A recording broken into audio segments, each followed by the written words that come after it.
তারেক রহমানের সরকার হচ্ছে জনগণের কাছে জবাবদিহিমূলক সরকার, এমনটাই মন্তব্য করেছেন বিএনপির সিনিয়র যুগ্ম মহাসচিব রুহুল কবির রিজভী।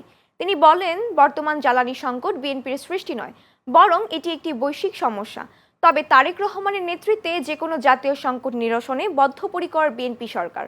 আজ সকালে রাজধানীর শেরেবাংলা নগরে শহীদ রাষ্ট্রপতি জিয়াউর রহমান ও সাবেক প্রধানমন্ত্রী বেগম খালেদা জিয়ার মাজারে জাতীয়তাবাদী মুক্তিযুদ্ধ প্রজন্ম দলের নবগঠিত কমিটির শ্রদ্ধাঞ্জলি নিবেদন শেষে সাংবাদিকদের তিনি এইসব কথা বলেন। এ সময় মুক্তিযুদ্ধ বিষয়ক প্রতিমন্ত্রী ইঞ্জিনিয়ার ইশরাক হোসেন, জাতীয়তাবাদী মুক্তিযোদ্ধা দলের সভাপতি ইশতিয়াক আজিজ উলফাত ও বিএনপির স্বেচ্ছাসেবক বিষয়ক সম্পাদক মীর শরাফত আলী সপুসহ মুক্তিযোদ্ধা প্রজন্ম দলের নবগঠিত কমিটির অন্যান্য নেতারা উপস্থিত ছিলেন। জাতীয় অর্থনৈতিক পরিষদের নির্বাহী কমিটির সভায় 12,000 কোটি টাকা ব্যয়ে 13 প্রকল্পের অনুমোদন দেওয়া হয়েছে। আজ দুপুরে সচিবালয়ে জাতীয় অর্থনৈতিক পরিষদের নির্বাহী কমিটির সভায় এই অনুমোদন দেওয়া হয়। বর্তমান সরকারে দ্বিতীয় এই সভায় সভাপতিত্ব করেন প্রধানমন্ত্রী তারেক রহমান। সভায় প্রকল্প ব্যয়ের ক্ষেত্রে সাশ্রয়ী হতে নির্দেশ দিয়েছেন প্রধানমন্ত্রী। প্রকল্পগুলো জনগণের জন্য কতটুকু সামঞ্জস্যপূর্ণ তা তদন্ত করারও নির্দেশ দিয়েছেন সরকার প্রধান। এদিন একনেক সভার এজেন্ডায় থাকা 17টি প্রকল্পের মধ্যে 15টি নিয়ে আলোচনা হয়েছে।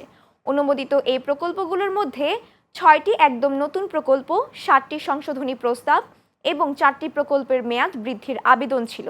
একনেকের বৈঠক শেষে এইসব কথা জানিয়েছেন পরিকল্পনা প্রতিমন্ত্রী জোনায়েদ সাকি। এইটুকু তথ্য দিলাম, 17টি প্রকল্প টেবিলে উত্থাপিত হয়েছিল, 15টি নিয়ে আলোচনা হয়েছে। তার মধ্যে 6টি নতুন প্রকল্প আছে, 17টির মধ্যে 7টি বললাম যে সংশোধিত এবং 4টি মেয়াদ বৃদ্ধি।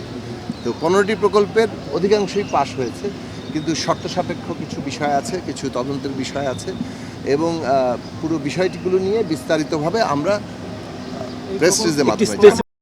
চলমান এসএসসি ও সমমান পরীক্ষায় কোনো প্রশ্নপত্র ফাঁসের ঘটনা ঘটেনি বলে মন্তব্য করেছেন শিক্ষামন্ত্রী ডক্টর আ.ন.ম এহসানুল হক মিলন।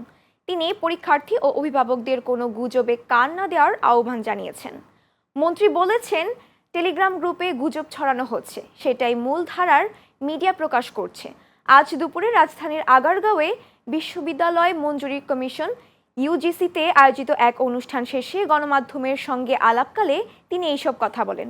প্রশ্ন ফাঁস প্রসঙ্গে সাংবাদিকরা জানতে চাইলে শিক্ষামন্ত্রী আরও বলেন, এ ধরনের গুজবে সরকার তো বিব্রত হবেই, তবে গুজবের কারণে ছাত্ররা যেন ক্ষতিগ্রস্ত না হয় সেই ব্যাপারে সবাইকে সহযোগিতা করতে হবে। গণমাধ্যমে বিবৃতি দেওয়ার পরও যারা গুজব ছড়াচ্ছে তাদের বিরুদ্ধে ব্যবস্থা নেওয়া হবে বলেও হুঁশিয়ারি দেন তিনি। রূপপুর পারমাণবিক বিদ্যুৎ কেন্দ্র থেকে চলতি বছরের শেষ অথবা আগামী বছরের প্রথম সপ্তাহে জাতীয় গ্রিডে 1100 মেগাওয়াট বিদ্যুৎ যুক্ত হবে বলে জানিয়েছেন বিজ্ঞান ও প্রযুক্তি মন্ত্রী ফকির মাহবুব আনাম। আজ সচিবালয়ে সাংবাদিকদের প্রশ্নের জবাবে এইসব তথ্য জানান প্রযুক্তি মন্ত্রী। এ সময় তিনি বলেন, আগামী মঙ্গলবার বিকেল 3টায় পাবনার রূপপুর পারমাণবিক বিদ্যুৎ কেন্দ্রের ফুয়েল লোডিং এর কার্যক্রম উদ্বোধন করা হবে। এর মধ্য দিয়েই মূলত শুরু হবে পারমাণবিক বিদ্যুৎ উৎপাদনের প্রক্রিয়া। তিনি জানান, আগামী 3 মাসের মধ্যে গ্রিডে যুক্ত হবে 300 মেগাওয়াট বিদ্যুৎ। পর্যায়ক্রমে 2027 জুনে দ্বিতীয় ইউনিটের ফুয়েল লোডিং শুরু হবে, আর 2027 সেপ্টেম্বরে 2200 মেগাওয়াট বিদ্যুৎ যুক্ত হবে জাতীয় গ্রিডে। আমরা আই থিঙ্ক অ্যারাউন্ড 10% কভার করব, 10% কভার করব এবং এতে অলমোস্ট 2 কোটি লোকের সুবিধা দিতে পারবো, ডেটস দিতে পারবো আমরা, almost 2 crores people and December 2026 or first week of 2027 এর মধ্যে আমরা 1000 প্লাস করবো ইনশাল্লাহ। 1050-30 এরকম মেগাওয়াট হবে। আর সেকেন্ড রিয়েক্টর যেটা, ওইটা ফুয়েল লোডিং শুরু হবে সামটাইম জুন অফ 2027। গাজীপুরের টঙ্গী পূর্ব থানার বনমালা এলাকায় বাড়ি ও রেল লাইন থেকে বাবা ও ছেলের মরদেহ উদ্ধার করেছে পুলিশ। রোববার ভোরে পৃথক দুটি স্থান থেকে মরদেহ উদ্ধার করা হয়। নিহতরা হলেন টঙ্গী বনমালা এলাকার বাসিন্দা মোহাম্মদ সোহেল হোসেন ও তার ছোট ছেলে সাকিব হোসেন। পুলিশ জানায়, মোহাম্মদ সোহেল হোসেন একসময় সিঙ্গাপুর ও মালয়েশিয়ার প্রবাসী ছিলেন। প্রায় 1 বছর আগে তার স্ত্রী মারা যাওয়ার পর তিনি 2 ছেলেকে নিয়ে টঙ্গীর বাড়িতেই বসবাস করতেন। শনিবার রাতে বাড়ির ভেতরে সাকিব হোসেনের মরদেহ পাওয়া যায়। একই সময় বনমালা রেল লাইনে তার বাবা সোহেল হোসেনের মরদেহ পড়ে থাকতে দেখা যায়। খবর পেয়ে টঙ্গী পূর্ব থানা পুলিশ ঘটনাস্থলে গিয়ে মরদেহ দুটি উদ্ধার করে গাজীপুর শহীদ তাজউদ্দিন আহমদ মেডিকেল কলেজ হাসপাতালের মর্গে পাঠায়। এই ঘটনায় নিহত সোহেল হোসেনের বড় ছেলে সোহানকে জিজ্ঞাসাবাদের জন্য পুলিশ হেফাজতে নেওয়া হয়েছে। দিনাজপুরের নবাবগঞ্জে নারী নেতৃত্ব উন্নয়ন বিষয়ক প্রশিক্ষণ কর্মশালা অনুষ্ঠিত হয়েছে। রোববার নবাবগঞ্জ সিসিডিবি অফিসের কনফারেন্স রুমে সিসিডিবি সংস্থার সমান আওয়াজ প্রকল্পের উদ্যোগে কর্মশালার আয়োজন করা হয়। সিসিডিবির সমান আওয়াজ প্রকল্পের প্রকল্প সমন্বয়কারী মারিয়া সরকারের সভাপতিত্বে কর্মশালার প্রধান অতিথির বক্তব্য রাখেন উপজেলা কৃষি কর্মকর্তা জাহিদুল ইসলাম ইলিয়াস। অনুষ্ঠানে আরও উপস্থিত ছিলেন সমান আওয়াজ প্রকল্পের এরিয়া ম্যানেজার মাহফুজা নাজনীন সহ অন্যান্যরা। যারা রাস্তাঘাটে মাইক হাতে নিয়ে অশালীন ও উস্কানিমূলক বক্তব্য দেন তারা কোনো ষড়যন্ত্রের মাধ্যমে দেশের ও বর্তমান সরকারের ক্ষতি করার চেষ্টা করছে বলে মন্তব্য করেছেন মাদারীপুর ৩ আসনের সংসদ সদস্য আনিসুর রহমান খোকন তালুকদার। রোববার সকালে মাদারীপুর ডাসার উপজেলার শশীকর উচ্চ বিদ্যালয় ও কালকিনি সৈয়দ আবুল হোসেন কলেজ মাঠে ফুটবল টুর্নামেন্টের ফাইনাল খেলা অনুষ্ঠানে তিনি কথা বলেন। তিনি বলেন, বর্তমান সরকার কোনো ফ্যাসিবাদী সরকার নয়, বরং তারা রাতের ভোট বা বিনা ভোটে ক্ষমতায় আসেনি। বর্তমান সরকার জনগণের ভোটে নির্বাচিত হয়ে ক্ষমতায় এসেছে। এ সময় উপজেলা নির্বাহী অফিসার সাইফুল ও মাদারীপুর জেলা প্রাথমিক শিক্ষা অফিসার মুহাম্মদ ফজলে ইলাহি সহ বিভিন্ন শ্রেণী পেশার মানুষ উপস্থিত ছিলেন। টাঙ্গাইলের ধনবাড়ী উপজেলায় জাতীয় পুষ্টি সপ্তাহ উদযাপন করা হয়েছে। 23 থেকে 29 এপ্রিল পর্যন্ত সপ্তাহব্যাপী কর্মসূচির অংশ হিসেবে রোববার সকালে ধনবাড়ী উপজেলা স্বাস্থ্য কমপ্লেক্সে ছাত্রছাত্রীদের নিয়ে পুষ্টি বিষয়ক চিত্রাঙ্কন ও রচনার প্রতিযোগিতা অনুষ্ঠিত হয়।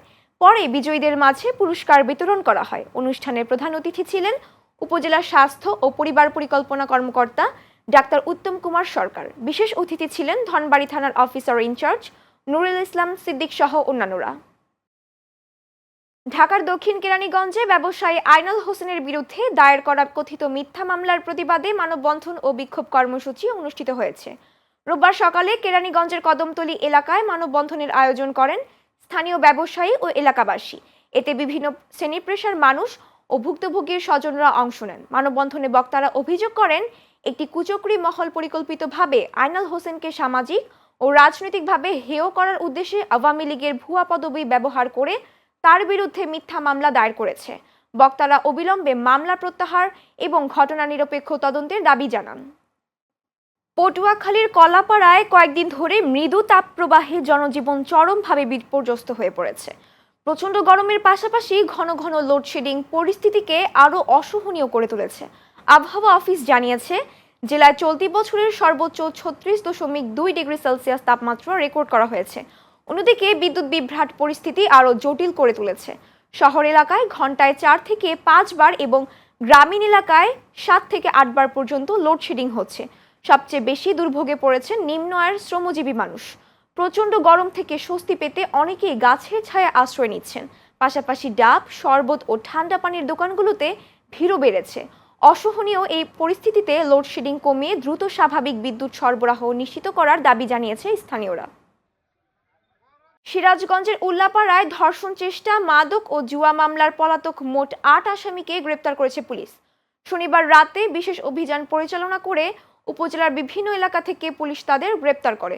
উল্লাপাড়া মডেল থানার ভারপ্রাপ্ত কর্মকর্তা মোহাম্মদ মুক্তারুজ্জামান বলেন, এলাকায় আইন শৃঙ্খলা পরিস্থিতি স্বাভাবিক রাখতে নিয়মিত অভিযান পরিচালনা করা হচ্ছে। গ্রেপ্তারকৃত আসামিদের বিরুদ্ধে প্রয়োজনীয় আইনি ব্যবস্থা গ্রহণ করে আদালতে পাঠানো হয়েছে। অপরাধ দমনে পুলিশের এমন অভিযান অব্যাহত থাকবে। ঢাকার দোহার উপজেলায় 52 বছর পর স্মৃতিসৌধ নির্মাণের উদ্যোগ নিয়েছে উপজেলা প্রশাসন। এরই ধারাবাহিকতায় রোববার স্মৃতিসৌধের নির্মাণ কাজের ভিত্তিপ্রস্তর স্থাপনের উদ্বোধন করেন ঢাকা 1 আসনের সংসদ সদস্য খন্দকার আবু আশফাক এবং উপজেলা নির্বাহী কর্মকর্তা মাইদুল ইসলাম। স্মৃতিসৌধটি নির্মাণে ব্যয় নির্ধারণ করা হয়েছে 28 লাখ টাকা। অনুষ্ঠানে উপস্থিত ছিলেন দোহার পৌরসভার প্রকৌশলী এম মামুনুর রশিদ, উপজেলা বিএনপির সভাপতি SM নজরুল ইসলাম মেসের সহ অনেকে। কুষ্টিয়া সীমান্ত এলাকায় বিশেষ অভিযান চালিয়ে বিপুল পরিমাণ মাদক ও চোরাচালান পণ্য উদ্ধার করেছে বিজিবি। রোববার এক প্রেস বিজ্ঞপ্তিতে এ তথ্য নিশ্চিত করেছে BGB 47 Kushtia battalion. BGB 47 Kushtia ব্যাটালিয়নের অধিনায়ক লেফটেন্যান্ট কর্নেল রাশেদ কামাল রনি জানান, সীমান্ত সুরক্ষা ও মাদক বিরোধী অভিযান জোরদারের অংশ হিসেবে বিভিন্ন এলাকায় বিশেষ টহল ও অভিযান পরিচালনা করা হয়। অভিযানে মেহেরপুর থেকে কুষ্টিয়াগামী একটি যাত্রীবাহী বাসে তল্লাশি চালিয়ে ৯,৯৭০ পিস ইয়াবা, গাজীপুর এলাকায় ২০ বোতল ভারতীয় মদ, ৯০০ পিস ডেক্সামেথাসোন ট্যাবলেট এবং ৬০০ পিস সিপ্রোহেপটাডিন ট্যাবলেট উদ্ধার করা হয়। অন্যদিকে প্রাকপুর এলাকায় পৃথক অভিযানে ৪,৬৪০ প্যাকেট ভারতীয় বিড়ি এবং জামালপুর এলাকায় ৪ কেজি ভারতীয় গাঁজা উদ্ধার করা হয়। উদ্ধারকৃত এসব পণ্যের আনুমানিক বাজার মূল্য প্রায় ৩৭,৪০,০০০ টাকা। নাটোরের গুরুদাসপুরে গাঁজা সহ মোজাহার আলী নামের এক মাদক কারবারি এবং তার সহযোগী মোজাম্মেল আলীকে আটক করেছে পুলিশ। শনিবার রাতে উপজেলার নাজিরপুর বড় ব্রিজ এলাকায় বিশেষ অভিযান চালিয়ে তাদের আটক করা হয়। পুলিশ জানায়, গোপন সংবাদের ভিত্তিতে গুরুদাসপুর থানার একটি দল অভিযান পরিচালনা করে। এ সময় সন্দেহভাজন এক ব্যক্তিকে তল্লাশি করে তার কাছ থেকে গাঁজা উদ্ধার করা হয়। পরে তার সহযোগীকেও আটক করা হয়। গুরুদাসপুর থানার ভারপ্রাপ্ত কর্মকর্তা মঞ্জুরুল আলম জানান, আটক ব্যক্তিদের বিরুদ্ধে মাদকদ্রব্য নিয়ন্ত্রণ আইনে মামলা দায়ের করে আদালতের মাধ্যমে জেল হাজতে পাঠানো হয়েছে। লালমনিরহাটে ঝড়ে ক্ষতিগ্রস্ত, শারীরিক প্রতিবন্ধী, অসুস্থ ও অসচ্ছল অসহায় মানুষের মাঝে মানবিক সহায়তা প্রদান করা হয়েছে। রোববার সকালে লালমনিরহাট সদর উপজেলা পরিষদ মিলনায়তনে এইসব সহায়তা সামগ্রী বিতরণ করা হয়। অনুষ্ঠানে প্রধান অতিথি ছিলেন দুর্যোগ ব্যবস্থাপনা ও ত্রাণ মন্ত্রী আসাদুল হাবিব দুলু। তিনি ক্ষতিগ্রস্ত ও অসহায় মানুষের মাঝে টেউটিন, নগদ অর্থ, হুইল চেয়ার, বাইসাইকেল সহ বিভিন্ন সহায়তা সামগ্রী বিতরণ করেন। অনুষ্ঠানে সভাপতিত্ব করেন লালমনিরহাট সদর উপজেলা নির্বাহী অফিসার মনোনীতা দাস। এ সময় উপস্থিত ছিলেন জেলা পরিষদ প্রশাসক AKM মনিমুল হক ও অতিরিক্ত জেলা প্রশাসক রাসেল মিয়া সহ অনেকে। চুয়াডাঙ্গার জীবননগরে জাতীয় ভোক্তা অধিকার সংরক্ষণ অধিদপ্তরের অভিযানে 2 প্রতিষ্ঠানকে জরিমানা করা হয়েছে। রোববার দুপুরে জীবননগর উপজেলার উথলি এলাকায় এই অভিযান পরিচালনা করেন জাতীয় ভোক্তা অধিকার সংরক্ষণ অধিদপ্তর চুয়াডাঙ্গা জেলা কার্যালয়। অভিযানে বেকারি, হোটেল, ঔষধ, সার ও বীজ সহ বিভিন্ন ব্যবসা প্রতিষ্ঠানে তদারকি করা হয়। অভিযানে অপরিচ্ছন্ন পরিবেশে খাদ্য সামগ্রী তৈরি ও সংরক্ষণের দায়ে মোহাম্মদ আব্দুল কাদেরের প্রতিষ্ঠান যমুনা ফুড অ্যান্ড বিস্কুট ফ্যাক্টরিকে 15,000 টাকা ও অবৈধভাবে সার বিক্রয় ও ভাউচার সংরক্ষণ না করায় মোহাম্মদ জাহাঙ্গীর আলমের প্রতিষ্ঠান মেসার্স রানা ট্রেডার্সকে 10,000 টাকা জরিমানা করা হয়। অভিযান পরিচালনা করেন চুয়াডাঙ্গা জেলা কার্যালয়ের সহকারী পরিচালক মোহাম্মদ মামুনুল হাসান। অভিযান শেষে সংশ্লিষ্ট কর্মকর্তারা জানান, জনস্বার্থে এই ধরনের অভিযান অব্যাহত থাকবে।